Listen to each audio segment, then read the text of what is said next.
Good evening friends. किसी रिश्ते को मेंटेन करने के लिए सबसे इम्पॉर्टेंट चीज़ क्या होती है? वो चीज़ होती है प्यार। प्यार में सबसे ज़्यादा इम्पॉर्टेंट क्या है? इस पर क्या कभी हमने विचार किया है? कोई भी लव तभी मेंटेन होता है जब उसके अंदर हमारी दिल से इच्छा हो उस रिश्ते को संभालने की, उस पर अपना वर्क करने की और उसकी हर छोटी बड़ी बारीकियों को समझने की।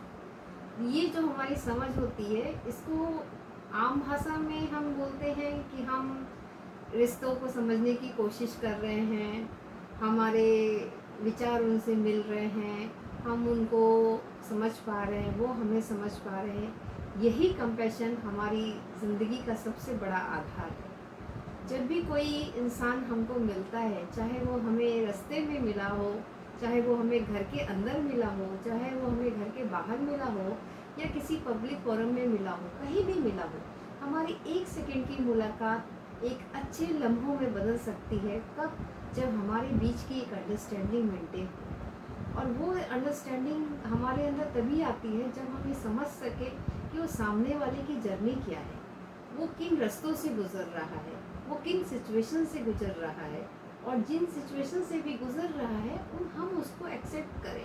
जब हम उसको एक्सेप्ट करते हैं और दिल से उसको अपना मान के अपने लेवल पे लाके उसको हेल्प करने की दिशा से हम अपना हाथ उसकी तरफ आगे बढ़ाते हैं, तो हम अपने आप उस रिश्ते में ऐसे खास हो जाते हैं कि वो हमारी बुनियाद एक बहुत मजबूत रिश्ते की तरफ बन जाती है। आज के ज़माने में जो सबसे क्रिटिकल फेस का टाइम है रिश्तों को मेंटेन रखना। कोई भी रिलेशनशिप क्यों टूट जाते हैं? क्योंकि उनमें कहीं ना कहीं कंपैशन की कमी होती है। कंपैशन मतलब साधारण भाषा में एक अंडरस्टैंडिंग, एक समझने की प्रक्रिया, और वो प्रक्रिया अपने आप आपके अंदर से आती है, और वो प्रक्रिया आपके पास सबके लिए होनी चाहिए। चाहे वो आपके साथ हैं, चाहे आपसे दूर हैं, चाहे आपके बगल में रहते हो, चाहे आपके आसपास कोई अचानक से आपसे मिलने चला आया और आप उसे बिल्कुल नहीं जानते, वो सभी जगह पे होनी चाहिए। जब इस तरह की हमारे अंदर एक लगातार किसी को समझने की प्रणाली बनी रहती है और हम उसको उसकी सूझ में जाके समझने की कोशिश करते हैं, तब वो अपने आप वो रिश्ता हमारे लिए बहुत खास हो जाता है। और उसको हम बेटर तरीके से, जैसे कि एक बगीचे में माली एक पौधा लगाता है और उसको बराबर धूप और पानी दे के उसको वो बड़ा करता है, और उसकी केयर करके, उसकी रिस्पेक्ट करके उसको आगे ले जाता है। उसी फूल के पौधे को जो हम केयर दे रहे हैं, वैसे ही केयर और रिस्पेक्ट हमें अपने ह्यूमन रिश्तों को भी देनी चाहिए, तभी हमारा रिश्ता ग्रो करता है। आज की डेट में सबसे ज़्यादा डिवोर्स हो रहे हैं, सबसे ज़्यादा रिलेशनशिप ब्रेक्स हो रहे हैं, और हम इमोशनल ब्रेकअप के सीन्स में आ रहे हैं। उन सब का मेन कारण है कि कहीं ना कहीं हमारे अंदर कंपैशन की कमी है, और ये कंपैशन की कमी ही हमारे रिश्तों में एक अविश्वास पैदा करता है, एक प्रॉब्लम क्रिएट करता है, और ये प्रॉब्लम हमें एक बहुत बड़े कॉन्फ्लिक्ट में डाल देता है। चाहे कोई भी कॉन्फ्लिक्ट कितना ही पुराना क्यों ना हो, एक बराबर अंडरस्टैंडिंग के साथ, एक बराबर एक सामने वाले को समझते हुए आगे बढ़ने की अगर हम कोशिश करते हैं, तो वो बड़ा सा बड़ा रिश्ता, वो कॉम्प्लिकेटेड से कॉम्प्लिकेटेड रिश्ता सुधरने की तरफ बढ़ता है। कोई भी रिश्ता कभी किसी एक की वजह से ना तो बिगड़ता है और ना संभाला जा सकता है। ये दोनों तरफ से बिगड़ता है और ये दोनों तरफ से संभाला जाता है। लेकिन जब ये बिगड़ रहा होता है, तब हम ये भूल जाते हैं कि कहीं ना कहीं हमने सामने वाले को अंडरस्टैंड करने में कहीं छोटी सी ही सही लेकिन मिस्टेक की है। क्योंकि सामने वाले की लाइफ की, उसके माइंड में क्या फ्रेम है, ये सिर्फ वो बंदा जानता है। आप अपने लिए क्या सोच रहे हो, ये सिर्फ आप जानते हो। आप जब किसी से एक्सपेक्टेशंस करते हो, तो वो एक्सपेक्टेशंस नेचुरल नहीं होती हैं, और जब आप इंसान को उसी फॉर्म में एक्सेप्ट करने लगते हो, तो ये एक नेचुरल फेनोमेना है, और एक नेचुरल एक्सेप्टेंस से आप अपने आप उसके दिल में एक्सेप्टेड हो जाते हो, और इस तरह से एक रिलेशन अच्छे रिलेशन में ग्रो हो जाता है। और हम लोग क्या देखते हैं कि हम लोग छोटी छोटी बातों में किसी से मुंह फुला के बैठ गए, कोई बात हुई तो मान के ये बैठ गए, नहीं सामने वाले ने तो मेरा खून कर दिया है, मेरा कत्ल कर दिया है, मैं तो उससे बात नहीं करूँगा, और अपनी ईगो को लेके चिपक के बैठ जाते हैं।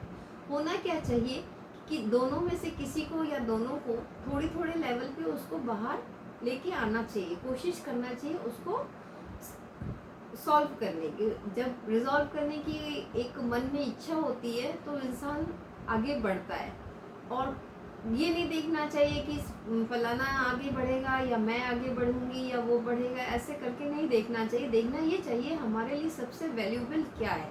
हमारे लिए वैल्यूबल है वो रिश्ता, वो रिश्ता जो मैंने मेंटेन किया, मैंने उसको पाया है और उसको बनाया है। तो जब हम अपने आसपास के लोगों के बीच में हर जगह पे सामने वाले की प्रॉब्लम्स क्या हैं, सामने वाला क्यों ऐसे बिहेव कर रहा है, उसको किस वजह से ऐसा हमारे साथ में बिहेव करना पड़ रहा है, इन चीज़ों पे जब हम ध्यान देते हैं तो अपने आप वो चीज़ें सुधर जाती हैं। और जब हमारे अंदर एक कंपैशन होता है तो हम किसी को कभी हर्ट नहीं करते। एक इंसान जो किसी दूसरे की समझने की कोशिश कर रहा हो, वो कभी किसी को हर्ट नहीं कर सकता, वो कभी किसी को डिसरिस्पेक्ट नहीं कर सकता। हाँ, ये ज़रूर है कि कई बार इंसान अपने प्रोटेक्शन में, कई बार इंसान जल्दीबाजी में कुछ गलत रिएक्शन कर देता है, लेकिन देर सवेर जब अंडरस्टैंडिंग होती है और वो उन चीज़ों को समझ के रियलाइज़ करते हैं और फिर एक दोस्ती का हाथ आगे बढ़ाते हैं, तो वो एक रिश्ता फिर से एक अच्छे रिश्ते में बदल जाता है। और जब जब आपको फील होता है कि आप कहीं गलत हो और आप उसको रियलाइज़ कर लेते हो, तो यहाँ पे आपको माने अपने आप एक बड़प्पन का अनुभव होता है कि सामने वाले को हम रियलाइज़ करा रहे थे, हम बहुत गलत कर रहे थे, हमें तो खुद को रियलाइज़ करना था कि हमसे गलती हुई है। तो इस तरह के एक रियलाइजेशन और इस तरह की एक अंडरस्टैंडिंग से आप बहुत सी खोए हुए रिश्तों को वापस पा सकते हैं, और बहुत से रिश्ते जो आपके साथ में अभी चल रहे हैं उन्हें और खूबसूरत बना सकते हैं। क्योंकि ये लाइफ जो है ये बहुत मतलब लाइट रहने का लाइफ है। जितना आपका माइंड लाइट होगा, जितना आपका बॉडी लाइट होगा, उतना ही ज़्यादा आप अपने लाइफ में खुद ट्रांसफॉर्म होगे और दूसरों को ट्रांसफॉर्म कर सकोगे।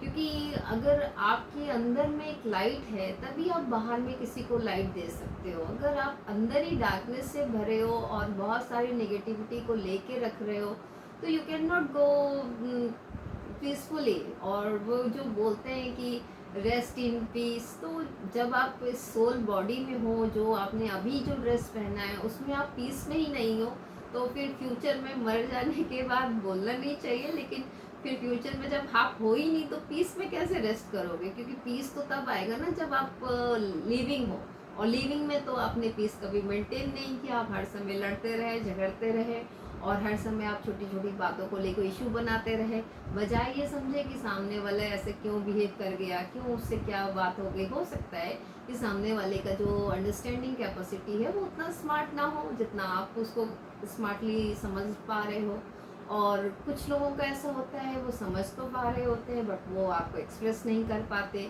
तो हर इंसान का अपना अलग अलग नज़रिया है चीज़ों को लेने का।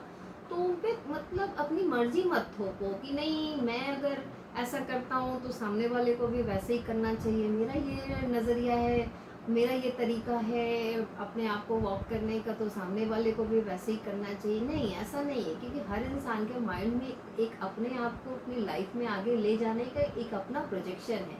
हर इंसान का अपना लाइफ में एक आप बोल सकते हो एक फुल प्लान्ड एक उसका फोकस है, उसका एक उसने अपने लिए कंपास रेडी कर रखा है और वो उसी कंपास के हिसाब से आगे बढ़ना चाहते हैं। लेकिन आप उसको बार बार डिस्ट्रैक्शंस लाते हो, बार बार आप चाहते हो कि नहीं आपको इस डायरेक्शन में नहीं इस डायरेक्शन में पढ़ना है, तो इससे क्या होती है अंडरस्टैंडिंग में कॉन्फ्लिक्शंस आते हैं, और ये अंडरस्टैंडिंग कॉन्फ्लिक्शंस आपको फिर लाइटर मूड में नहीं रहने देते। तो मेरा आप सभी दोस्तों से एज एन मोटिवेशनल ट्रेनर ये कहना है कि जियो और जीने दो, खुद खुश रहो और दूसरों को खुश रहने दो। क्योंकि जब आप अपने अंदर अपने सोल, जो आपकी आत्मा है, जो पवित्र आत्मा है, जिसके चारों तरफ सिर्फ पॉजिटिविटी है, और उसमें किसी भी तरह की कोई बाहर से इन्फ्लुएंस आपको टेम्प्रोरी नेगेटिव करता है, तो आप अपने अंदर के ऑरा को इतना पॉजिटिव रखो कि वो इन्फ्लुएंस आए तो आपको पता हो कि ये आपके माइंड के जो थॉट्स हैं उसको डिस्टर्ब कर रहे हैं, तो इस थॉट से हमें बाहर निकलना है। तो उस इंसान के थॉट्स को आप अपने तक आने मत दो। अपने आसपास के माहौल में ये मान के चलो कि देयर इज़ अ प्रोटेक्टर जो आपके साथ हमेशा है, and that is the almighty God. जब आपके साथ ईश्वर है, और ईश्वर जब आपके कण कण में, आपके भीतर एकदम आपको एकदम लाइव सब कुछ बता रहा है कि आपको किस तरफ जाना है, क्या करना है, तो फिर आपको कोई भी चीज़ रोक ही नहीं सकती। अगर आपको रोक सकता है कोई, तो सिर्फ आपको, आपका अपना दिमाग। क्योंकि जैसे मैं हूँ, तो मेरा नाम पूर्णिमा है, तो पूर्णिमा को कौन रोकेगा? मैं तो अपने आप में फुल मून हूँ, तो फुल मून को उसकी चांदनी ही उसको रोक सकती है ना। अगर वो ये अपनी चांदनी से ही डरने लगे कि नहीं, मुझे तो कोई आके ऊपर से चादर उड़ा देगा तो मैं डार्कनेस में आ जाऊंगी, तो वो डर जाएगी। तो डर जाएगी तो फिर मर जाएगी, फिर तो मछली जल की रानी नहीं रह जाएगी ना। तो फिर उस हिसाब से अगर मछली को जल की रानी बनना है, तो मछली को तो एकदम फुल फ्लैश अपनी स्पीड में तैरना होगा, और इस तरह से तैरना होगा कि उसको देख के बाकी लोग भी तैरना सीख जाए। क्योंकि डूबना तो बहुत इजी है, लेकिन विपरीत स्थितियों में आपको तैर के बाहर निकलना, और सामने वाले सभी जो आपके बैरियर्स बनने की कोशिश कर रहे हैं, आपको रोकने की कोशिश कर रहे हैं, उनको भी समझाना है कि देखो भाई, मुझे कोई रोक नहीं सकता। मुझे अगर रोकना है तो सिर्फ मैं खुद को रोकूंगा। मैं रुकने के लिए नहीं बनी हूँ, मैं अपना झंडा गाड़ने के लिए बनी हूँ। Because I am a transformer, I have come to this earth to transform. मेरे को लाइट्स पसंद है, तो I am a person who wants to give light to everybody.